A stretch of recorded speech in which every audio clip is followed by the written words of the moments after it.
MP பதவியில் இருந்து ராகுல் காந்தி தகுதி நீக்கம் செய்யப்பட்டிருக்கிறார்.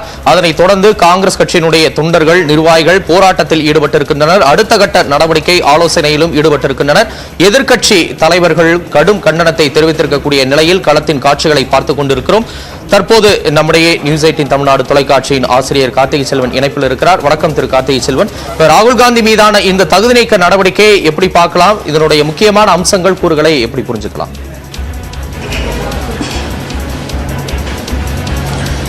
வணக்கம் தம்பி. நீங்க இப்ப இந்த தீர்ப்பு வந்ததுல இருந்து நம்ம தொடர்ச்சியா தலைவர்களுடைய மற்றவர்களுடைய கருத்தெல்லாம் கேட்டுட்டு இருக்கிறோம். அது போல வழக்கறிஞர் விஜயன் சொன்னது ரொம்ப முக்கியமானது.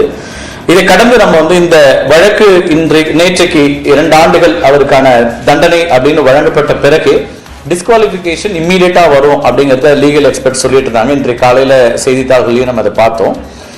இது முதல் முறையா இப்படி ஒரு விஷயம் நடந்திருக்கு அப்படிங்கிறதுனால இந்த வழக்குகள் பற்றிய ஒரு பார்வையும், இதுக்கு முன்னாடி தமிழ்நாட்டில் வேறு என்ன உதாரணங்கள் இருக்கு அப்படிங்கிறதையும் கூட நம்ம பார்க்கலாம். இப்ப ராகுல் காந்திக்கு முன்னாடி இருக்கக்கூடிய சட்ட ரீதியான வாய்ப்புகள் என்னெல்லாம் இருக்கு, இன்னும் ஓராண்டு மட்டுமே நாடாளுமன்ற தேர்தலுக்கு இருக்கும்போது அதுக்கு முன்னதாக அவருக்கு தேர்தலில் போட்டியிடுவதற்கான வாய்ப்புகள் வரணும்னா அதற்கு என்ன செய்ய வேண்டியிருக்கிறது அப்படிங்கிறதெல்லாமும் நம்ம பார்க்க வேண்டியிருக்கு. அரசியல் ரீதியா இது என்ன விதமான தாக்கத்தை உண்டாக்கக்கூடும், எதிர்கட்சிகளுடைய இணைப்புல ஏற்கனவே இன்னும் ஓராண்டு தான் இருக்குங்கும் போது யார் பிரதமர் அப்படிங்கிற பிரதமர் வேட்பாளர் எல்லாம் அறிவிக்க போறதுல நாங்க ஒரே கூட்டணியாக அதற்கு பிறகு யாரை ஆட்சிக்கு வரக்கூடாதுங்கிறது தான் என்னுடைய நோக்கம் அப்படின்னா முதலமைச்சர் மு க ஸ்டாலின் சொன்னதை பார்த்தோம். எதிர்கட்சிகள் ஒற்றுமையை எல்லோரும் வலியுறுத்தி பேசிக் கொண்டிருந்த சூழல்ல இந்த வழக்குடைய தீர்ப்பு என்பது வந்திருக்கிறது. அவர் நாடாளுமன்ற உறுப்பினர்ல இருந்து நீக்கப்படுகிற அந்த ஒரு இடம் வரும்போது அது அரசியல் ரீதியான தாக்கத்தை உண்டாக்கும் அப்படிங்கிற கேள்வியும் இருக்கு. 2 விதமாகவும் நம்ம இதை அணுக முடியும். அவதூறு வழக்குகளை பொறுத்த வரைக்கும் 2 விதமான வழக்குகள் இருக்கும். ஒன்னு டெஃபமேஷன் சூட் போடுவாங்க, டெஃபமேஷன் கேஸ் இருக்கும். சூட்டுங்கிறது தனிநபர்கள் தாங்கள் பாதிக்கப்படுவதாக நினைக்கும் போது தங்களுக்கு எதிரான அவதூறு பரப்பப்பட்டிருக்கிறது, தங்களுக்கு எதிராக தன்னுடைய அதற்கு மானநஷ்ட வழக்கு பதிவு செய்வது அப்படிங்கிறது நடைமுறையில் இருக்கக்கூடிய விஷயமா இருக்குது.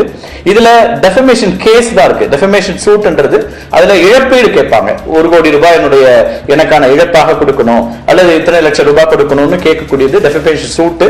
அதை தனிநபர்கள் பலரும் தமிழ்நாட்டில் இந்திய அளவில் பலர் மீதும் போட்டிருக்கிறாங்க. டெஃபமேஷன் சூட்ஸை பொறுத்த வரைக்கும் பெருமளவுக்கு தனிநபர்கள் தங்களுக்கு எதிரான அவதூறுகளுக்காக நீதிமன்றத்தை நாடக்கூடியதா இருக்கும். நீண்ட காலம் நடக்கும். அதுல கடைசியா ஒருவேளை அந்த அவதூறு நடந்திருக்கிறது, பத்திரிகையோ ஊடகமோ தவறாக செய்தி வெளியிட்டிருக்கிறது அல்லது பொது வெளியில தனிநபர்கள் பேசியிருக்கிறாங்க, அரசியல் தலைவர்கள் பேசியிருக்கிறாங்க, பேச்சாளர்கள் பேசியிருக்காங்கன்னா அதுக்கான தண்டனை என்பது வரும். அதுல அதுக்கான இழப்பீட்டு தொகை உள்ளிட்டதாக தான் இருக்கும். இது பெருமளவுக்கு ரொம்ப குறைவாக தான் இருக்கும். நீண்ட காலம் என்பதனால அந்த சூட்டு போட்டுட்டு அதுக்கு பிறகு தொடர்பு என்பது ரொம்ப குறைவா இருக்கும். 1-2 வழக்குகள் தமிழ்நாட்டில் அப்படி அந்த சூட்டுல தீர்ப்பு வந்திருக்கிறதையும் நம்ம பார்க்கிறோம். டெஃபமேஷன் கேஸை பொறுத்த வரைக்கும் இதுல ராகுல் காந்தி அவர்களுடைய விஷயத்துல கேஸா தான் அது பதிவு செய்யப்பட்டிருக்கு. சூரத்துல மோடி அவர்களுக்கு எதிரான விமர்சனம் அப்படிங்கிற இடத்துல இருந்து அவர் நேரா இந்த வழக்கை தொடுக்கல. ஆனால் இது பாதிப்பு ஏற்பட்டிருக்குன்னு பாரதிய ஜனதா கட்சியுடைய சூரத் எம்எல்ஏ அங்க அவர் இந்த வழக்கை பதிவு செய்யறாரு. அதுலதான் இந்த 2 ஆண்டுகளுக்கான தீர்ப்பு அப்படிங்கிறது கொடுக்கப்பட்டிருக்கு, தண்டனை கொடுக்கப்பட்டிருக்கு. இந்த தண்டனையிலையும் 2 விஷயம் பார்க்க முடியும். ஒன்னு சென்டென்ஸ், இன்னொன்னு கன்விக்ஷன். சென்டென்ஸ்ங்கிறது தண்டனை காலம். இப்ப 2 ஆண்டுகள் அப்படின்னு தண்டனை காலம் வந்துட்டாலே அவர்களுக்கு இப்போ ஒரு உறுப்பினராக இருக்கிறாங்க, தேர்ந்தெடுக்கப்பட்ட மக்கள் பிரதிநிதியாக இருக்காங்கன்னா மக்கள் பிரதிநிதித்துவ சட்டத்தின்படி இப்போ அவங்க உடனடியாக அந்த பொறுப்புல இருந்து விடுவிக்கப்படுகிறாங்க அப்படிங்கிறது தான் அந்த பீப்புள்ஸ் ரெப்ரசன்டேட்டிவ் ஆக்ட்ல கொண்டு வரப்பட்ட மாற்றம். 2013-14 யூபிஏ அரசாங்கம் 2013 கொண்டு வந்த ஒரு சட்டம் கூட. அந்த சட்டத்தை திருத்துவதற்கான முயற்சிகள் நடந்தபோது ராகுல் காந்தி அதை கடுமையாக எதிர்த்தார்.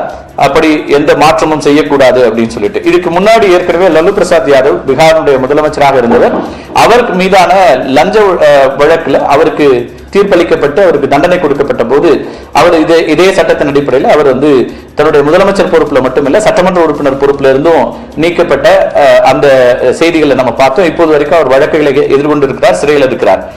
தமிழ்நாட்டிலேயே நமக்கான இந்த வழக்குக்கான உதாரணங்களும் நம்ம பார்க்க முடியும். 2 ஆண்டுகளுக்கு மேலாக இருக்கக்கூடிய எந்த வழக்கா இருந்தாலும் உடனடியாக அவங்க இந்த பொறுப்புல இருந்து நீக்கப்படுவாங்க. தேர்ந்தெடுக்கப்பட்ட உறுப்பினர் அப்படிங்கிறதுக்கான பொறுப்புல இருந்து நீக்கப்படுறது அப்படிங்கிறது தான் இப்ப இந்த சட்டம் சொல்லக்கூடியதா இருக்குது. அதுல நீங்க தமிழ்நாட்டை பொறுத்த வரைக்கும் பிரபலமா பெரிய அளவுக்கு பார்க்கப்பட்ட வழக்கு முன்னாள் முதலமைச்சர் ஜெயலலிதா அவர்களுக்கு எதிரான வழக்கு. அதுல அவங்களுக்கு எதிராக கீழ் நீதிமன்றத்தில் உங்களுக்கு தெரியும் ட்ரையல் கோர்ட்ல ஜஸ்டிஸ் குன்ஹா ஒரு தீர்ப்பு அளிக்கிறார். அவங்க அந்த வெல்த் கேஸ்ல சொத்து குவிப்பு வழக்குல தண்டனை பெறக்கூடிய குற்றத்தை செய்திருக்கிறார் அப்படின்னு தண்டனை வழங்கப்பட்ட போது முதலமைச்சராக ஜெயலலிதா இருந்தார். அவர் முதலமைச்சர் பொறுப்பிலிருந்து விலக வேண்டி இருந்துச்சு. அதுக்கு பிறகு சிறை தண்டனையும் விதிக்கப்பட்டிருந்துச்சு, 4 ஆண்டுகள் சிறை தண்டனை. அப்ப அதற்கான சிறையிலும் இருந்தாங்க. பிறகு வந்த பிறகு அதுக்கு இடையில அப்பீல் போனாங்க. அங்க பெங்களூர் ஹைகோர்ட்லயே அப்பீலுக்கு போன நிலையில அப்பீல் அவங்களுக்கு கிடைச்ச வெற்றியின் அடிப்படையில தான் இந்த கீழ்கோர்ட்டினுடைய தீர்ப்பு அப்ப வந்து முறியடிக்கப்பட்டது. அவங்க தண்டனை பெற்றவர் அப்படிங்கிற இடத்துல இருந்து குற்றவாளி அல்ல அப்படிங்கிற ஒரு தீர்ப்பு வந்த பிறகு மீண்டும் ஆர்கே நகர் இடைத்தேர்தல் அங்க ஒரு இடைத்தேர்தல் வந்து அங்க அந்த தொகுதியில போட்டிட்டு தான் அவங்க வெற்றி பெற்றாங்க. இது தமிழ்நாட்டில் இருக்கக்கூடிய அத்தனை மக்களுக்கும் தெரிந்த ஒரு வழக்கு. இது மாதிரி ஒரு பொறுப்புல இருக்கக்கூடியவர், தேர்ந்தெடுக்கப்பட்ட மக்கள் பிரதிநிதியா இருக்கக்கூடிய ஒருவர் எந்த ஒரு வழக்குல 2 ஆண்டுகளுக்கு மேலாக தண்டனை பெற்றாலும் அவங்க உடனடியா அவங்க பொறுப்புல இருந்து விலக வேண்டும். இதுதான் இந்த பீப்புள்ஸ் ரெப்ரசன்டேட்டிவ் ஆக்ட் கொடுக்கிறது.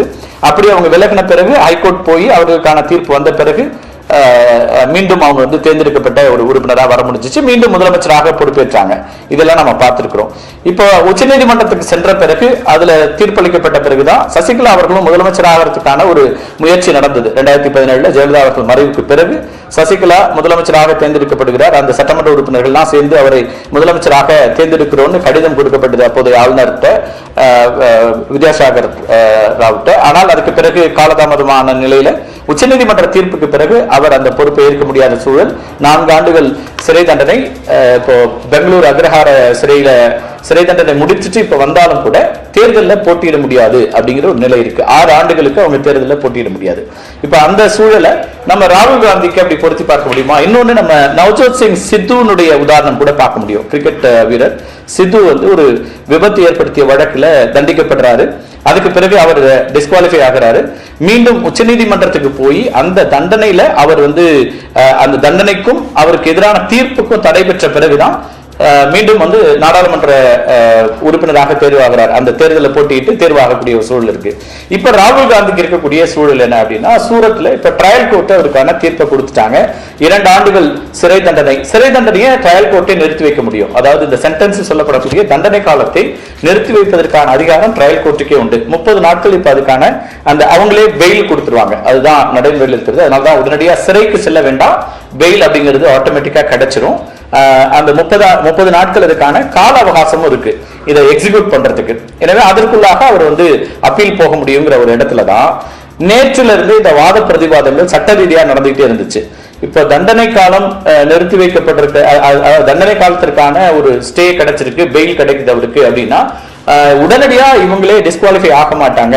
இதுல குடியரசுத் தலைவர் தலையீடு இருக்க வேண்டும் அல்லது தேர்தல் ஆணையத்தினுடைய தலையீடு வேண்டும் அப்படிலாம் பல வாத பிரதிவாதங்கள் சென்று கொண்டிருந்த நிலையிலே மூத்த வழக்கறிஞர்கள் நேற்றுக்கே சொன்னாங்க, இப்ப இருக்கக்கூடிய சட்ட திருத்தத்தின் அடிப்படையில் உடனடியாக அவருடைய உறுப்பினர் பொறுப்பு என்பது டிஸ்குவாலிஃபை, ஆட்டோமேட்டிக்கா டிஸ்குவாலிஃபை ஆயிடுவாங்க அப்படிங்கிற அந்த இடம் தான் இப்ப வந்திருக்கு சூரத் நீதிமன்றத்தினுடைய உத்தரவுக்கு பிறகு. இந்த விஷயத்துல இதுல நேரடியாக பாதிக்கப்பட்ட பிரதமர் மோடி வழக்கு தொடுக்கல, அவர் சார்பாக அல்லது அவருக்கு எதிரான அவதூறு என்கிற அடிப்படையில் பாரதிய ஜனதா கட்சியினுடைய சட்டமன்ற உறுப்பினர் தொடர்ந்த வழக்கு. இப்படி ஒரு வழக்குல தீர்ப்பு என்பதும் கூட ரொம்ப அரிதாக நடந்திருக்கிறது தான் இந்திய நீதித்துறை வரலாற்றில் பார்க்கும்போது. ஒரு அவதூறு வழக்குல நேரடியாக சம்பந்தப்பட்ட ஒருவர், இங்கேயும் நம்ம பார்த்திருப்போம், அரசாங்கங்கள்ல இருக்கக்கூடியவங்க, அது முதலமைச்சராக இருக்கக்கூடியவங்க, அவர்களுக்கு எதிராக அவதூறு வழக்குகள் அப்படிங்கறத ஸ்டேட் பிபி ஃபைல் பண்ணுவாங்க. நீங்க பல முறைகளில் பார்த்திருப்போம். அவதூறு வழக்குகள் நிறைய பத்திரிகைகள் மீது, ஊடகங்கள் மீது, தனிநபர்கள் மீதெல்லாம் பதிவு செய்யப்படும். ஆனா பொதுவா அடுத்தடுத்த அரசுகள் வரும்போது அல்லது தேர்தல் நேரத்தில் அந்த அவதூறு வழக்குகளை திரும்ப பெறக்கூடியதெல்லாம் இருக்கும். 130 வழக்கு அவதூறு வழக்குகள் திரும்ப பெற்றாங்க, 100 வழக்குகள் திரும்ப பெற்றாங்க எல்லாம் பார்த்திருப்போம் நம்ம. அந்த வழக்குகள் நீண்ட காலத்துக்கு எடுத்து செல்லப்பட்டதில்லை.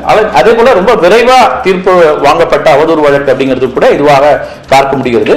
அப்படி ஒரு வழக்குல தான் தீர்ப்பு இப்ப ராகுல் காந்திக்கு எதிராக வந்து இன்னைக்கு வந்து அவர் டிஸ்குவாலிஃபை ஆகக்கூடிய ஒரு சூழல் இருக்கு. உடனடியா லோக்சபா செக்ரட்டரியேட்ல இருந்து இந்த அறிவிப்பு என்பது வந்திருக்கிறது நம்ம பார்க்கிறோம்.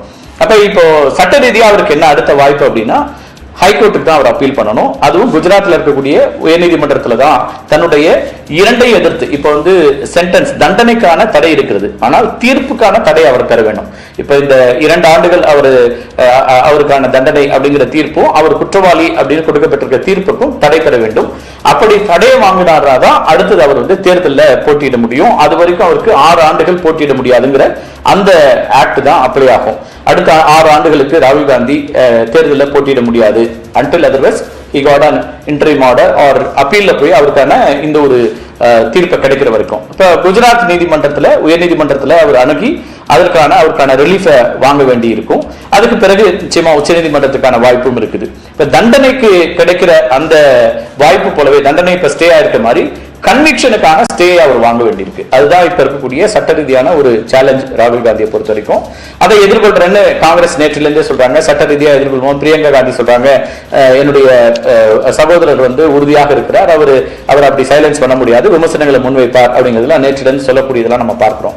சட்ட ரீதியான வாய்ப்புகள் அப்படிங்கிறது இதுதான் இருக்கு. உடனடியாக குஜராத் நீதிமன்றத்தை தான் அவர் அணுக வேண்டியிருக்கும். அதுக்கு பிறகுதான் உச்சநீதிமன்றத்துக்கு செல்ல வேண்டியிருக்கும். நேரடியாக உச்சநீதிமன்றத்துக்கு சென்றாலும் பல வழக்குகள் அவங்க உயர்நீதிமன்றத்திற்கே நீங்க போங்கன்னு தான் சொல்லியிருக்கிறாங்க. இதுல காங்கிரஸ் கட்சி என்ன நிலைப்பாட்டை எடுக்குது, என்ன விதமான சட்ட வியூகங்களை வகுக்குது அப்படின்னு நம்ம பார்க்க வேண்டியிருக்கு. இதுக்கு இடையில பொலிட்டிக்கலா இது என்ன அப்படிங்கறத ரொம்ப கவனிக்க வேண்டியிருக்கு. இன்னைக்கு நீங்க தமிழ்நாடு மாதிரியான ஒரு இடத்துல உடனடியா பாக்குறோம், ஒட்டுமொத்தமா காங்கிரசுடைய கூட்டணி கட்சிகளாக இருக்கக்கூடிய திமுகவுடைய தலைவர்கள், அதே போல இடதுசாரிகள், மதிமுக பொதுச்செயலாளர் அப்படின்னு எல்லோருமே உடனடியாக இது ஒரு ராகுல் காந்திக்கு எதிரான அரசியல் ரீதியான ஒரு சதி அப்படிங்கிற இடத்துல இருந்தும் பழிவாங்கப்படுகிறார் அப்படிங்கிறதும் விரிவா அழுத்தமா பேசக்கூடியதை நம்ம பார்க்கிறோம். இன்னும் ஓராண்டு தான் நாடாளுமன்ற தேர்தலுக்கான கால அவகாசம் இருக்கு அப்படிங்கிறக்கூடிய ஒரு இடத்துல அதற்கு முன்னதாக இந்த இது போன்று வரக்கூடிய இந்த வழக்குகள், இதுல கிடைக்கக்கூடிய தண்டனைகள் அப்படிங்கிற விஷயமும் இதை எதிர்கட்சிகள் எப்படி கையாள போறாங்க அப்படிங்கிற விஷயங்கள் நம்ம இப்பவே பார்க்கிறோம். அரசியல் ரீதியான விமர்சனங்கள் நிறைய முன்வைக்கப்படுறதை பார்க்கிறோம். அரவிந்த் கெஜ்ரிவால் ஒரு விமர்சனத்தை முன்வைக்கிறாரு. ஏன்னா அங்க துணை முதலமைச்சர் சிசோடியா சிறைக்கு அனுப்பப்பட்டிருக்கிறாரு.